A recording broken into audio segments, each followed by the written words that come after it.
to Fireside Cocktails. I'm your host, Susi Damilano, the co-founder of the San Francisco Playhouse, coming to you live from Point Richmond, which is in ceded Ohlone land. The Ohlone people used to live here as one with nature, and I just want to take a moment to recognize their connection to this region and send gratitude for the opportunity to live, work, and learn on their land. Tonight, we have a very special fireside cocktail. And for those of you who are joining for the first time, the plan for the evening is this. We'll be here for about 45 minutes, and we're going to kick it off by learning how to make my guests' favorite go-to beverage. And then we'll talk. Now, while we do the beverage part, I want you to be ready to type your questions or comments into the chat. And about 20 minutes in, Vera, who is producing our show tonight, is going to share those questions with us, and we'll have a chance to answer them. So let's get started. Tonight, my guest is very special. I met him in 1997 on the street after a play. We went for drinks, as we all used to do after a show, and got to talking about good plays and how few new plays were really good and how he was really looking for one. Well, I told him I had the rights to a Northern California premiere of an excellent script, and he was intrigued. We made a date to look over the script, and then we ended up producing it, and that play was called Private Eyes by Stephen Dietz, and it became the first thing we produced together along with our dear friends Louis Parnell and Linda Whalen. We produced and acted, and then, well, tomorrow we will celebrate our 21st wedding anniversary. So it all worked out great. So we all know through the artistic choices that we see at San Francisco Playhouse, the essays and the speeches, how passionate Bill is about sharing stories that connect and elevate our human experience. He coined and copywrote the Empathy Gym speech. But what you don't know is that he's a truly Renaissance man. So before I delve too far into it, please join me in welcoming my wonderful husband and partner, Bill Smith. Welcome, Bill. Here I am. Yeah, some language, right? Now, if those of you didn't read the entire invitation to tonight's cocktails, it did say my special guest was Bill Smith. And I said, well, you know, undercover, that's what he goes as, just to keep the crowds away when we're checking in at hotels. So Bill, how are you tonight? I'm good. It's been a long day. It's nice that there's finally some air and you can see things in the distance, and breathe. And it's kind of lifted the fog from the sort of, I think, culture-wide depression that's sort of settled into Northern California over the past couple days, 3-4 days. So where are you right now? I am sitting in a corner chair in my living room. Where are you, Susie? I am, oh my goodness, I don't know if you heard Emmy just barking at somebody outside, but I am sitting in my favorite corner in the house. It is all things that I had prior to, or like this painting you gave me as a wedding present. So it's my little, this is Susie corner. And so tell me, what are we drinking tonight? I'm starting to get parched. Well, this is going to be very simple because I am a teetotaler. And so my cocktails, my drinks are very similar. And a few years ago, I became a kombucha fan, and then I started drinking various brands and such of kombucha. And I ended up settling on this particular brand, and they are paying for this show. So yeah, we wish. they're our sponsor for this show. It's called Kavita, and they make a bunch of different varieties of it's actually not called kombucha.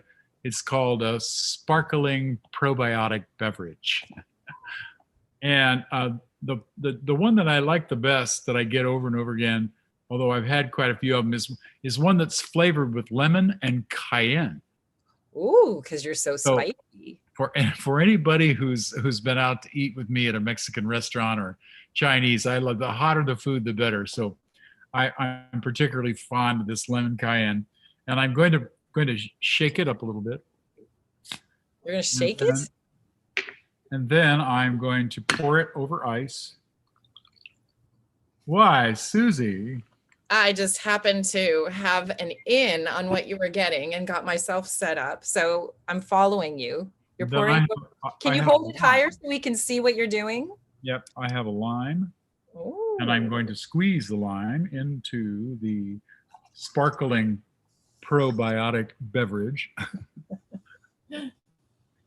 Does it help your probiotic situation? I don't know. I don't know. I don't really have like those kinds of issues. So Maybe this is why. maybe that's why I can thank Kavita for their wonderful probiotic beverage. That's Anyway, great. so Susie, Hold go on, let me ahead. make mine. Now Okay. I love your Kavita, and I add to it a splash of pomegranate juice because I love pomegranate juice. And you said a squeeze of lime. And I am going to leave it up to our audience's imagination as to whether there may or may not be gin in my glass before I showed it to you. So cheers, Bill. Cheers, Susie. And here's to 21 years and to this wonderful opportunity to chat. Well, okay, so I've just been notified by a very astute audience member that my glasses have a round glare in them. So I'm going to tilt my head a little bit down.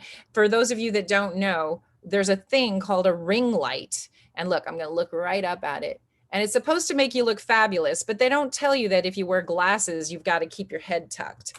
Anyway, so hopefully I can fix that and not reveal too many more secrets. But thank you, dear cousin Karen. So Bill, I have a question for you. Or actually, there's something I want to share with everybody. Last night, because we dated for 2 years. We've been married for 21, starting tomorrow. Last night, I found out something about you that I didn't know before. You made me look it up because we were having a debate on how to properly mount a toilet paper roll. And you tell everybody how you think that it's supposed to go. Well, I don't think that anymore because I found myself corrected, but I always thought it should go counterclockwise. But that's probably because I'm a left-handed person and I kind of get everything backwards. Oh, that may be it. That may be Maybe it. So anyway, just to settle the score with anyone out there having the debate, you can look this up online. It actually came in the 1800s. It came with directions that is supposed to go over. Debate is ended with whoever disagrees with you. Okay, so what I want to dive into now is you. I told everybody about what a Renaissance man you are, and people that have just met you as part of the theater don't know that. So what I thought we could start by having you tell me, maybe using like 5 different titles that you've held in your life as far as your journey that's gotten you here. Let's hear what some of those are. titles. My goodness, troublemaker, difficult child. Well, I was a musician as a child, and so I played the piano, which I still play quite a bit, and I also played the oboe. That's And great. Did you do it as a career option as well? as a piano player, I worked for years as a musician. I got out of grad school in the theater, got my graduate degree in theater, and when I was getting it, they had a piano in the green room, and I decided that I previously learned how to play by notes and Mozart and Beethoven and Bach, but I decided when I was in grad school, I wanted to as a hobby, really, I wanted to learn how to play by ear. So I would go in the green room and goof around and try to learn how to play Beatles songs or whatever was on the radio. And I found that I could do that. I could sort of, I understood music theory a little bit, and I understood chords, and I had a good ear, so I could figure out the melodies and kind of accompany myself on the piano.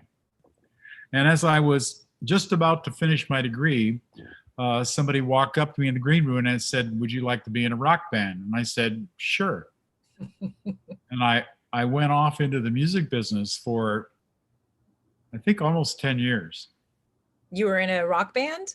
Well, I was started in a rock band, and then I moved to Durango, Colorado, and I went up there to play heroes in melodramas in a little Diamond Circle Theater was the name of the theater. Wait a second. So you were an actor too before a musician? Yeah. Okay. Well, yeah, no, I wasn't really acting, but somehow I got this job. And I wanted to stay in Durango. I loved it so much, and I didn't know what to do for a living. So I thought, well, The Sting was hot right then. It was a big movie. And I thought, oh, I love ragtime. So I learned how to play 5 rags. And then I went into a bar and said, "Would you like a ragtime piano player?" And they hired me. And so I would play the 5 songs, and then I would play the 5 songs again, and then I would play the 5 songs again, and gradually learn more as I went. But I moved quickly sort of into blues and into country western. I was in a country western band called Roy New and the All Stars. Wow. And I also started Is this all in Colorado? that was in Colorado, and then I moved back to California and started getting into jazz and rock. And I played some of the showcase bars where the Martuni's type bars where the piano player would have to play whatever anybody put in front of them, and that was a challenge, and I enjoyed it. I played a lot of hornblower cruises as a solo artist, and then as a trio leader, and as a big band leader. I wrote a lot of music. I wrote a ton of songs and had a band that was basically devoted to playing all of our original music. And I think that's kind of where I was at the point when I went back to the theater. So you say you went back to the theater. So you were in the theater and then you moved to being a musician? Pretty much, yeah. And almost 10 years, yeah. And then how did you move from being a musician back to the theater? Well, I'd always sort of wondered to myself, whatever happened to my theater career? What happened to my graduate degree? Why am I not working as an actor, but making my living as on weekend evenings? There was no time to do the theater. But when my daughter Lauren was born, I was coming home late at night after having moved my equipment from bar to bar to bar to bar during the week, and getting home at 2-3 o'clock in the morning, and having probably done a little bit of this and a little bit of this, as a musician, and then getting woken up, have a hard time going to sleep, getting woken up at 5:30 by a screaming baby. And I thought, that's it. I need better hours. And so they were building a house across the street. And I thought, oh, I'm strong. I could be a laborer. So I wandered over there and asked them if they needed somebody to carry boards or concrete or whatever. And they hired me. And I worked there, I think, for about a month being a laborer. And there were 3 or 4 carpenters up on a roof, and it was just framed. It hadn't been finished yet. And they were arguing about how to cut this complicated rafter. They couldn't figure out how to do it. And they were yelling at each other and cursing, and they were not happy that they couldn't do this. And so I looked up there, I went up there and I said, "Show me the framing square." And they gave it to me, and I said, "Well, see, you lay it on the board at a different angle than the regular rafter because it's a hip rafter. And then whatever that angle was, you take your saw and you turn your saw to that angle, and then you cut the compound miter like that." And I didn't think anything of it. And they looked at me like, "Who are you?" And what I realized at that point was that I had actually learned something useful in college. And how did you learn that in college? Well, when I was a freshman and I took shop class, I didn't cut off any of my fingers, and so they gave me a job. And I built scenery every afternoon for 4 years at school. And then I went to grad school and they found out I could build and I became the shop foreman. So I had 7 years of building experience. Amazing. So And you've so been a theater artist, a musician, uh, a builder. Now, when you built this house, you're being very humble on that. But when I met you, you were a contractor.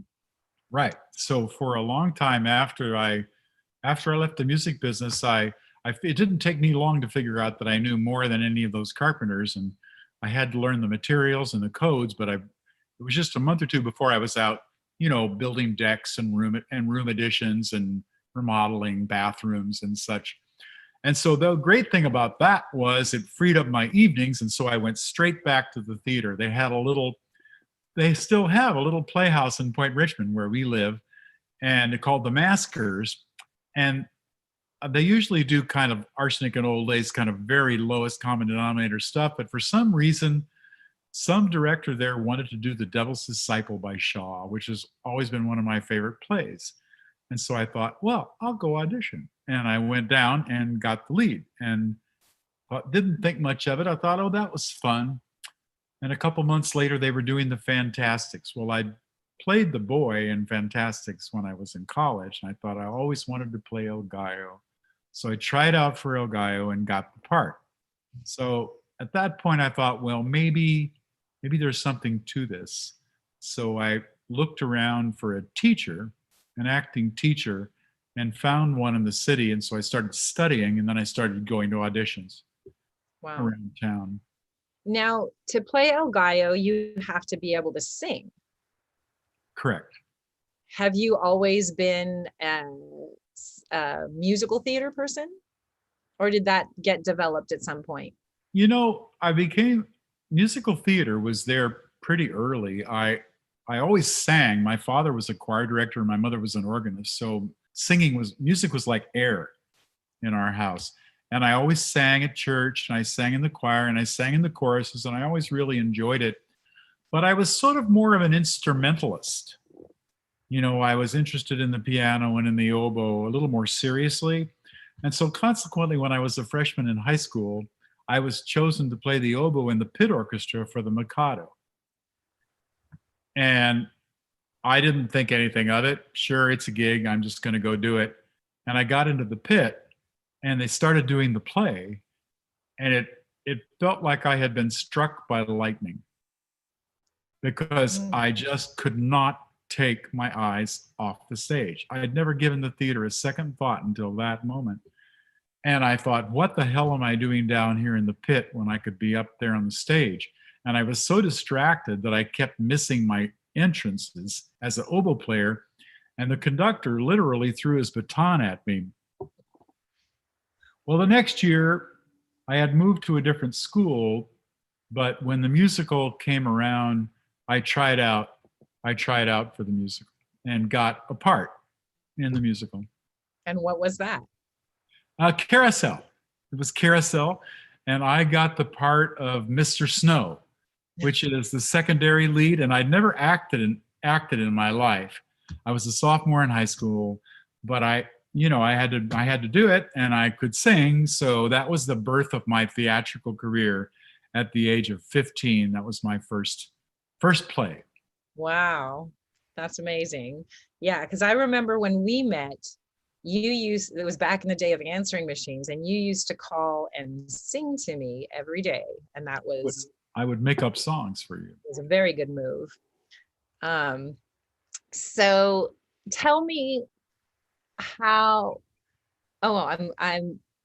what do you feel like? So because I feel like there's more. You started in theater, musician, contractor. I'm going to give you an extra credit for singer.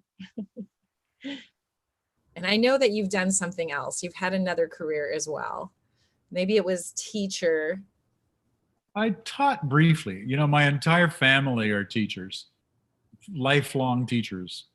My mother, my father, both my younger brothers taught their entire careers, all four of them. And I thought that I wasn't going to be for me, but when I got out of college, I needed a job. So I got a teaching job, and I just didn't really like it. But I find that I teach all the time, because as a fledgling theater, as a young theater company, we couldn't really afford to hire the top lighting designers and the top sound designers and the top actors. Even we hire young talent, and then we would nurture and develop them. And I used to call them my young geniuses, because I would find these really bright kids and then give them experience and give them training. So I guess I'd have to say that I have done some teaching. I think within the theater, though, I've become a couple of things by necessity. I never studied it. I never even took a class in it. But when I first started producing plays with Mr. Parnell, who was a guest on a previous show, we wanted to do a play, and we would rent a theater, and then I knew how to draft because of my college years, and I knew basically how to build things. And so I just started designing the sets. And at first building them, designing and building them because I could. And then little by little, I got better and better at it. And I'd say over the course of my career, I probably won more awards for set design than I have for acting or directing. So I apparently had a knack for it. Yeah, I think so. I think anyone that was at our smallest theater at 533 Sutter, and the way you transformed it every single show to be, it's always been breathtaking what you do on stage. I had a head start on the postage stamp stage thing, because my college theater at Arizona State, my college theater was almost identical in size. And we had our set design teacher, who I worked for building sets, was a guy named Doug Goheen, who had just graduated from the MFA design program at Yale. And he was at Arizona State teaching. And so I saw we went through so many sets on that little stage, and he did so many incredible things that, it made me a believer in anything is really possible. And to the point where we kept trying to find ways to stuff scenery in there. You almost have to talk to Angela or Sarah. When we did the show you directed, Dead Man's Cell Phone, we had giant 12-foot tables hanging over the sink off stage right, and a whole closet with shoe closet off left, and things would come and go and up and down and flip and flop.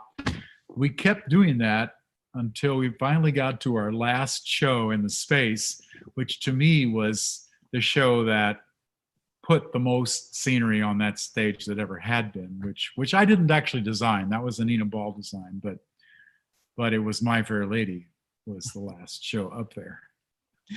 So we actually got enough confidence at working on that little stage that we were willing to try and do My Fair Lady. And that's what launched us into our next theater. Definitely. So I'm going to pause right here and ask Vera because she's able to see the chat, to see if anybody has asked any questions. Yes. Are you there? Oh, great. So first of all, Bill, there has been a great comment saying Bill has to bring up that he was a college baseball player. That is the most important thing he has done. He played with major league players. So please comment on that. Good one. Oh yeah, that was what you would call an almost career. I played ball all my life. As a kid, I would play ball from the time school got out until it was too dark, until you got hit in the head by the ball because you just couldn't see it anymore. It was too dark. And then we would play all day Saturday and all day Sunday, Little League, Pony League, American Legion, and high school ball. And I was a lefty, so I was a first baseman, and I also liked to play outfield and pitched some. But I think my best skill was hitting. I was just a really strong hitter, and I was always sort of torn between, even as a teenager. Like my freshman year, I had played baseball, And I got into this big conflict between the coach and the orchestra conductor for the Mikado over my time. And the baseball coach kind of hated me because I would miss practices because I had to play the oboe. And so I got kind of turned off to baseball. And I ended up doing my sophomore and junior years, I did Carousel and My Fair Lady the first time during baseball season. My senior year, they didn't have a musical because our drama teacher had left and the music director didn't want to do the musical without him. So there was no musical. And I thought, well, what am I going to do? Maybe I'll try out for the baseball team. So I went out and tried out for the baseball team and made the team and played all year and did really well. And, that summer I thought, well, this is fun. I'm going to play some more. So I played what they called American Legion, which was sort of the same kids, but it was playing more widely throughout the state. We literally went to California and played teams in California and New Mexico and did pretty well. I think we came in first or second in the state. So I was kind of on a roll with baseball. And it didn't mean that I wasn't interested in drama or music, but that's the way my father had raised us that way, all three of his sons, because he was a musician, but he was also a basketball player and a scholar. So he wanted his kids to be diverse in talents. All of us played instruments, all of us played sports, all of us were good students. But so I thought, what the heck? I would go over across the street to Arizona State and try out for the freshman team. Not thinking anything of it. Arizona State had the best baseball program in the country by a lot. They ended up the year I was a freshman, which is the year I played. They ended up beating Ohio State in the College World Series like 12-0, 10-1, and 11-2. They were just invincible. And on that team, the varsity team, when I was a freshman, were players like Reggie Jackson and Sal Bando and Rick Monday and Gary Gentry. These were some of the guys that went on to have some of the greatest careers in baseball. And the reason they were on that team was because the coach was a guy who just passed away named Bobby Winkles. And Bobby Winkles was a great, great, great coach. And so parents all over the country whose kids were getting scouted for the major leagues, but they would say, I want my kid to go to college. So the scout would say, well, go to Arizona State and play with Bobby Winkles and you'll get some good training. So they had this unbelievable level of talent. Well, I made the freshman team somehow and did pretty good. I was the fourth outfielder for sure, but I did get to play. And then at the end of my freshman year, the coach said to me, he says, you really can hit. And I just think the rest of your game is coming along and I really want you on the varsity, but I've got too many scholarship guys, the guys that were there on scholarship from their freshman year. And I just have to promote them. And now I've got all these other scholarship guys. So I just don't have room on the team. But if you'll redshirt, which means you practice and travel with the team, but you don't get to suit up. If you redshirt your sophomore year, then I will guarantee you in your junior year, you'll be on the varsity team, which I didn't know what a big deal that was, because I was just a dumb 19-year-old kid that didn't really understand much. And around the same time as that sophomore year was starting, I tried out for a play and I got the lead in the play. And I'm thinking, am I going to sit on the bench all year or am I going to be the star of the play?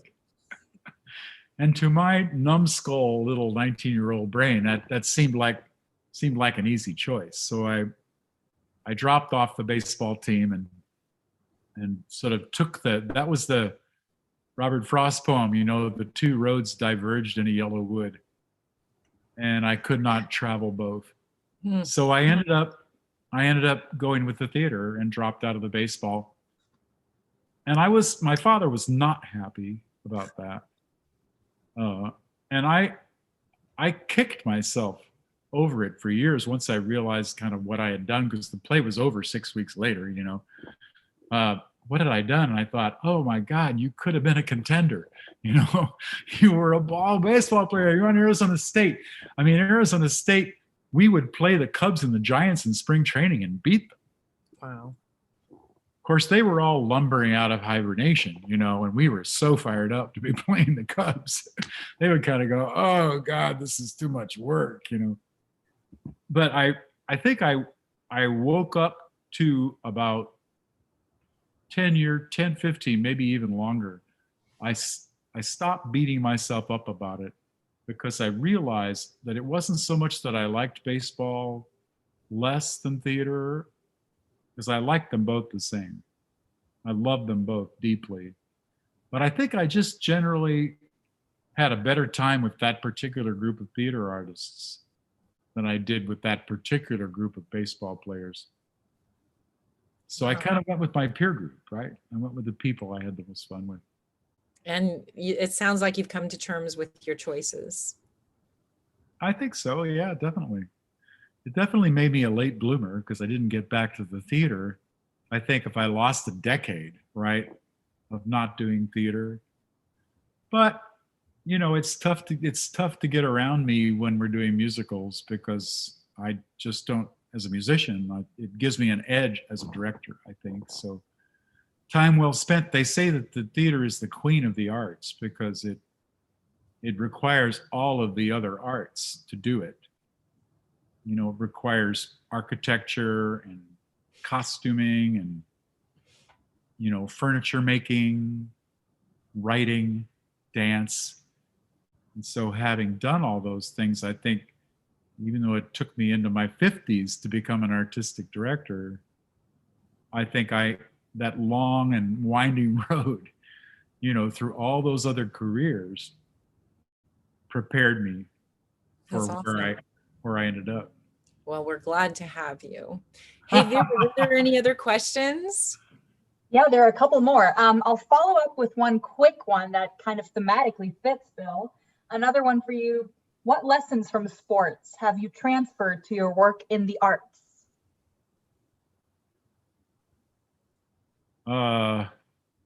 Probably a lot.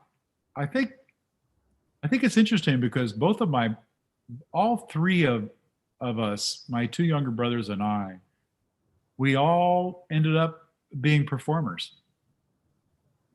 My middle brother, Kevin, was a great athlete. He played varsity basketball at Arizona State and is a great tennis player and a scratch golfer still to this day. Probably the best athlete, definitely the best athlete of the three of us. My younger brother followed in my footsteps and is like a director and a great set designer. So we all became performers. So there's an element of performance to baseball. But I think mostly it was the discipline, You just, as a kid athlete, you just knew you had to practice and practice and practice and practice and practice and practice.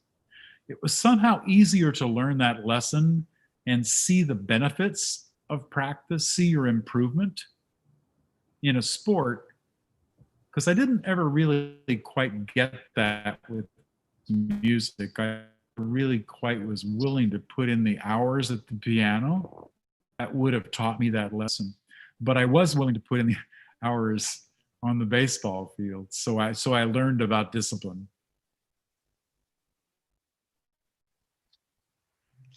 Awesome. Anything else, Oh, we Vera? lost you, Susie. There you are. Uh-oh. I was just checking with Vera if there was anything else. Yeah, we have another great question from Donnie. A question from Bill. Would you ever get back on stage at the Playhouse? If so, what role would it take to bring you back? Oh gosh, I would, and I'm not opposed to it. It's just when we were in the smaller theater up on Sutter, I acted in a play every year. From the very first year through the last year, I didn't miss a single one. But when we moved up to the big house, we call it, it was just the artistic director job just got bigger. and there was more to do and more to manage and more funds to raise and more sets designed. The sets were bigger, they took more time. It just became a bigger organization. So it was easy for me to say, oh, I'm just too busy to act. And the thing about acting that's tough is you have to go there every day. You know, I mean, once you've directed a play and the play is up and the director is done, you know, I can go home, or, you know, I often go to New York right after I open a play. It's funny, I go to New York for R&R, but I think it was, I'm not opposed to it. You know, the darned artistic director won't pick any plays that have great parts for me. And I got to have a talk with him, you know, because I keep saying, I still got it. I can do it. I can act. And he goes, oh, no, come on. You're too busy. You got to do the other things. We'll have to. Go ahead, Susie. You have a part? Are you going to name it? You know, I would actually, although I'm sure that I'm old enough, but it's Shakespeare, and I've never done any Shakespeare. I've acted in Shakespeare, but we've never produced Shakespeare. But I think I would like to play Prospero. Okay, I'll remember that, and next time I see the artistic director, I'll let him know. Can you put in a word for me, because he's too busy to listen when I tell him I want to act. Now, one of the roles that you played, they used a photo from it. And I was given the challenge of getting you your costume, which sadly we must have thrown away. But I always think of that very first moment in Man of La Mancha where you introduce yourself. And I wonder if you just give everyone a little taste of dun, dun, dun, dun. Just that opening phrase. Sure. Let me set it up a little bit. The cool thing about that particular role, and that was definitely a bucket list role for sure. I'd always wanted to play that role, like I'd always wanted to play El Gallo, and I created the opportunity for myself and did the role.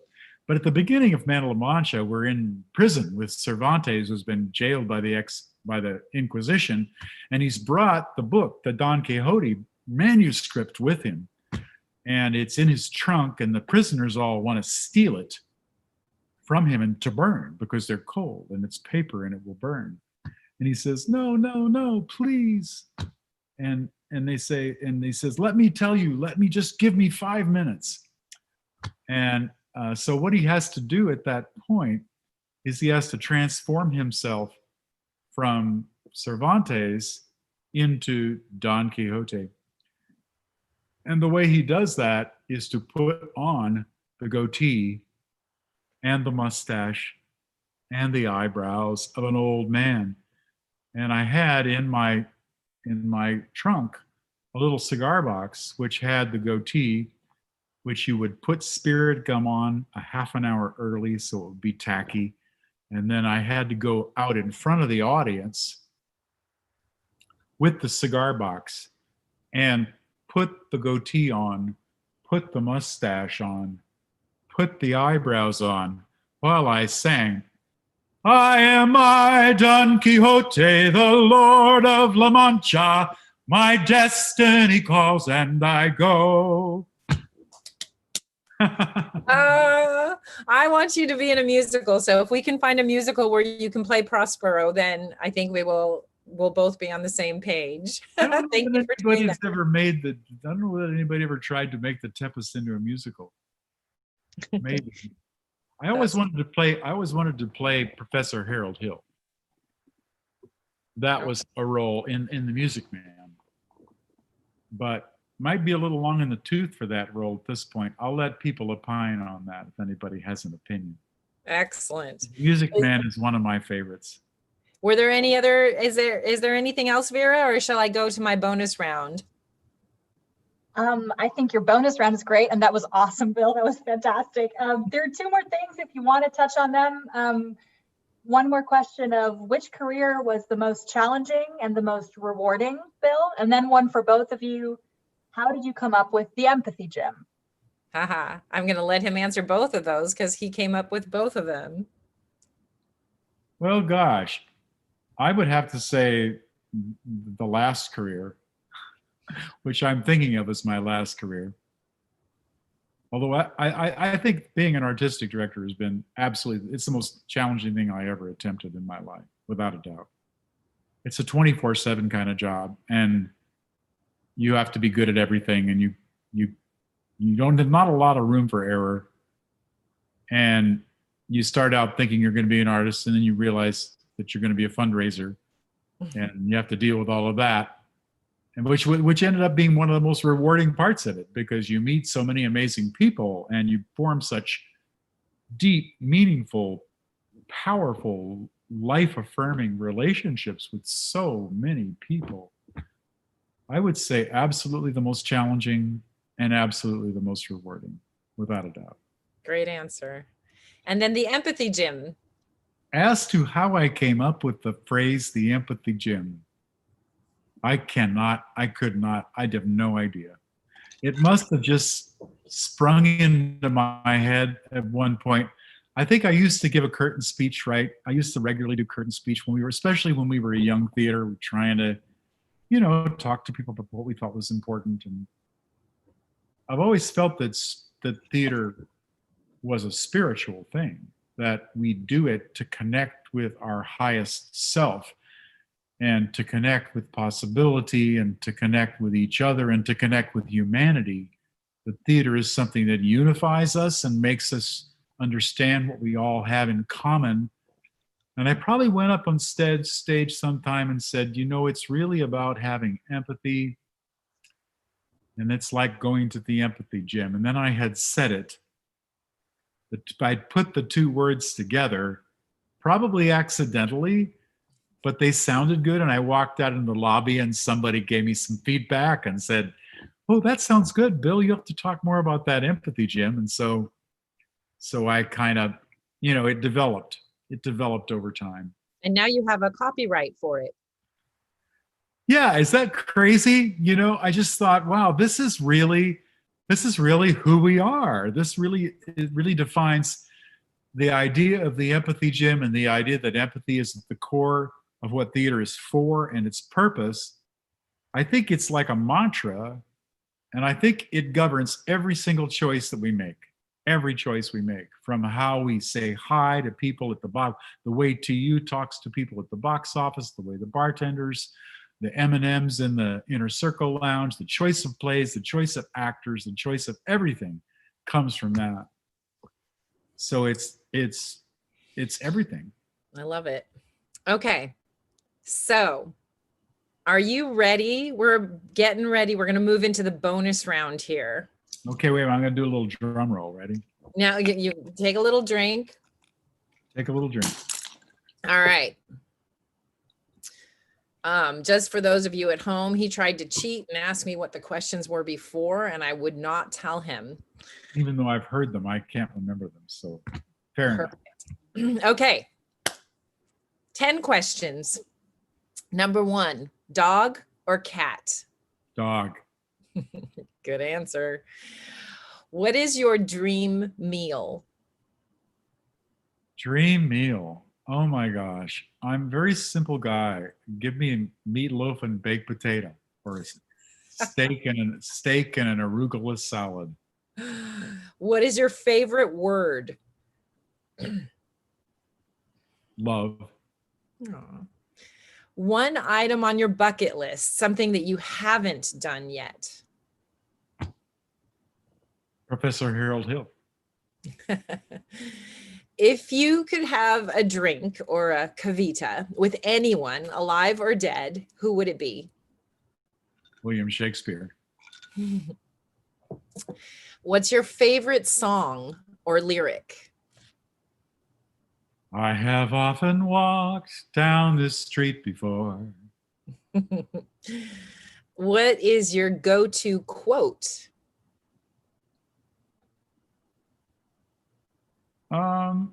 Probably the empathy gym. What's the title of your memoir? Title of my memoir. We're going to get there. What is the best advice you've received or given?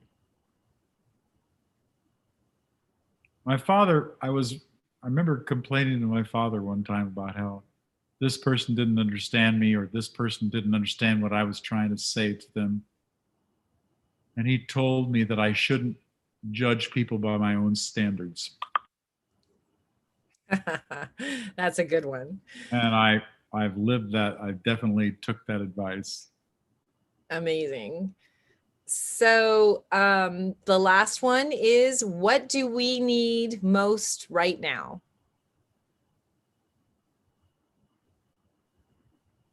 All we need is love. Ba-ba-da-da-da. Awesome. Thank I you. got two answers out of one word. There you go. Thank you so much, Bill, for joining us tonight on what normally would be your night off. I want to thank all the donors. I want to thank all of you who signed up to watch this, and those of you who gave us a little bit when you were doing the free ticket. We really appreciate it. And I'd love you to tell me who you'd like to see next. I've got the next few lined up with some fabulous actors that you've seen before. I want to thank Vera and Donnie behind our scenes for making this all happen. On Monday, we're going to be back to doing the Zoomlets. This one is called The Logic, and it's by Will Arbery, directed by Michael Torres, starring E.J. Gibson and Jesse Vaughn. And then a week from today, you can just start getting ready. We're going to have a fireside chat back with Bill, and his guest is Simon Stevens, who some of you may have heard of. We did a play, I got to be in it, called Harper Regan. And on a trip to London, called him up and asked if he'd meet us for coffee to talk about it. And he did. And we had a great time. And at the same time, we couldn't help notice he was carrying a book with a bunch of notes shoved into it. And when we asked him, is that your next project? And he said, yes, I'm in the process of creating a play based on this children's book called The Curious Incident of the Dog in the Nighttime. So that, of course, I think everybody has heard of. It went off to Broadway. It was huge hits everywhere, all around the world. And Bill will be chatting with him a week from today. So that's our show for tonight. Thank you so much for joining us, and I'll see you in 2 weeks. Bye-bye.